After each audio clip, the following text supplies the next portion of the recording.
Hello, everybody. Today we're gonna be doing some premium reviews for AirSim. It's gonna be a start of a series that I'm gonna be trying to do to showcase a lot of cool aircraft that are premiums, and trying to do some reviews for you guys. So if you guys are ever contemplating on getting some premium aircraft, you can get my opinions on them. Now, this is my opinions on how I think about the aircraft and overall, kind of like a scale of 1 to 10. This is start of a series, so do forgive me if I'm a little bit rough on the first episode. But for today's episode, we got the Harrier GR1. Now, before we get into real good detail, my opinions on this Harrier GR1 is actually really good if you know how to use it. The SRAAMs are amazing. Does come with a good bomb loadout, decent bomb loadout in a way, and it's great overall. Especially at a max BR of 9.7 or 10.3, it's really good. Now, for its missiles wise, the SRAMs, in my personal opinion, they're not good at far range. Now they're really good if you really get up close and personal with the enemy aircraft. Like these missiles will go like 90-degree turns.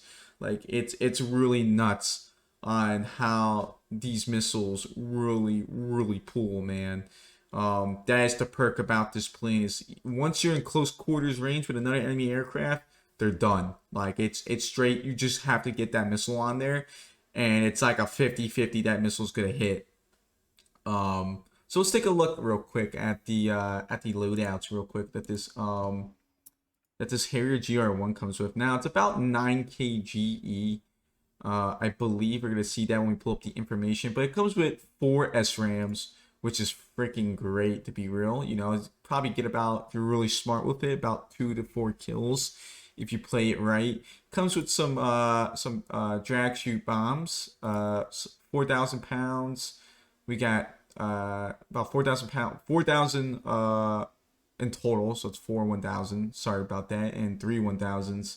Also comes with three 1,000 parachute bombs. Comes with about 5 napalm, 5 500s, 4 500s, and 108 snebs. Now you can also create your own preset if you like. Like for example, if I start a match, I have a bomb and I got 4 SRAMs on this bad boy. If I do ever start a match and I need to get the lobby filled up for an air sim lobby and get that lobby populated, I'll put a bomb on there and go bomb some aircraft. Um, Comes with, honestly, like my opinions with the weapon loadout, it's, I would say, out of scale, in my opinion, it's about a 1 out of 8, or not a 1 out of 8. I'm sorry, guys, a 8 out of 10. Um, it's about an 8 out of 10 in my opinion. Honestly, the missiles are amazing. 20, it pulls about a maximum overload of 20 Gs, but it will just it's good at instantly turn. It's these missiles are crazy at close quarters, man. Crazy. So let's take a look at it real quick. So its BR in sim is 9.7. So at a good BR range for a good day of sim, when it's at a max BR of 9.7 or even 10.3, this plane will perform pretty good. Now the worst case scenario is it does not have countermeasures. Does not, and no RWR. So that's the downfall of that. Um, but if you play it smart, you should be okay. Its max speed's about 611 knots. Um, its turn time's about 32 seconds. Rate of climbs 80.0. So it's not too bad. It does overheat though when you do play. It does overheat if you keep that bad boy on 100%. It actually cruises pretty well around like 80-90 when I've been playing this GR1. So let's go take a look at the info real quick. Popping up the info for this Harrier GR1. So it costs about 9, about 9100 GE. It's pretty pricey, so if you do have the money and you do need a British premium aircraft for air sim, it's, in my opinion, it's definitely worth it for definitely a good 9.7 10.3 BR bracket. It's really pricey though, so definitely I would recommend getting it on a GE sale when it comes out, when they have summer sales or GE sales, whatever sales come up. Which I think the next sale should be for Ganjin's birthday, which is going to be in November. I recommend buying it then. So let's take a look at the going down here. So we got the pros and cons of this.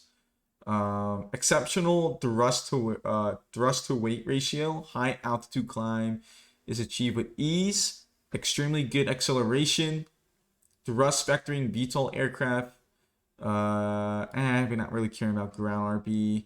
Well, if you do play ground RB, it can rearm on helicopter pads, and nozzles can be deflected in flight for improved maneuvering. Has of course we said it, 4 powerful SRAAMs. Confirmed frags if you use correctly. Has a ballistic computer for all types of armament available. It has heads-up display in the cockpit, which provides flight information and weapon aiming functionality. It's able to spawn from aircraft carriers and land/takeoff from anywhere. So it's pretty good if you're playing a good C map in air sim, like Port Moresby, Dover Strait, you got Tunisia, and so on, even Sicily. The cons, you have a limited WEP. I was telling you guys, this thing loves to overheat. Like, it really loves to overheat.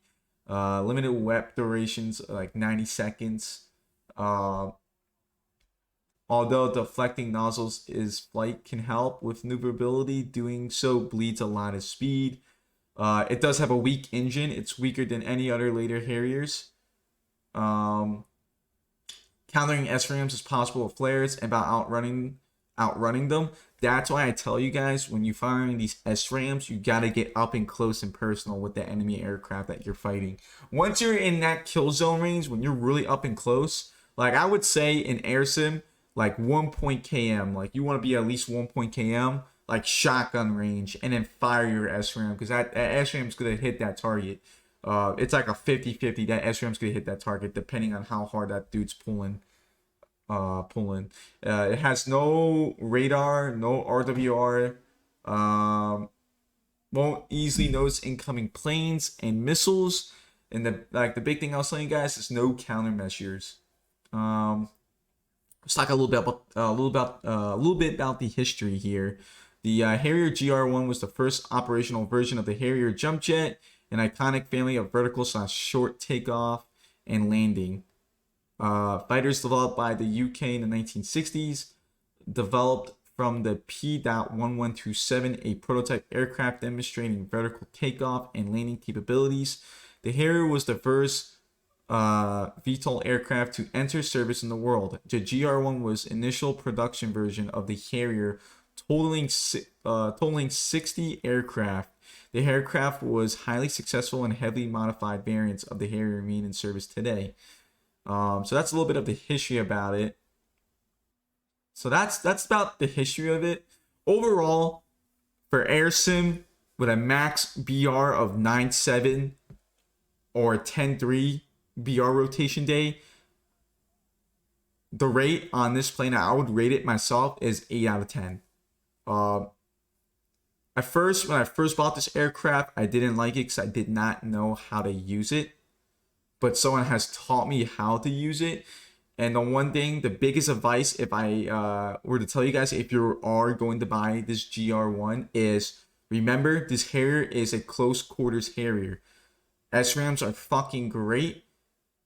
The second you get in that kill zone, once you're close to that enemy aircraft. The downfall, like I told you guys, no countermeasures. The missiles do not shoot far. And you have basically no RWR. So it's all eyes. Overall, 8 out of 10. I would recommend buying it, but highly also recommend buying it when it's on a sale. It's a great aircraft for sim. And that is it, man, for talking about the GR1. Hope you guys like this little review. Do forgive me if it is a little bit chopped up. This is like my first time ever doing this, and I plan to do on more series like this with other aircraft, and review more premium aircraft between prop planes and jets from all different BRs. So that's the plan with this series. I hope you guys enjoyed today's video, and I'll see you guys on the next episode. Have a great day, 07.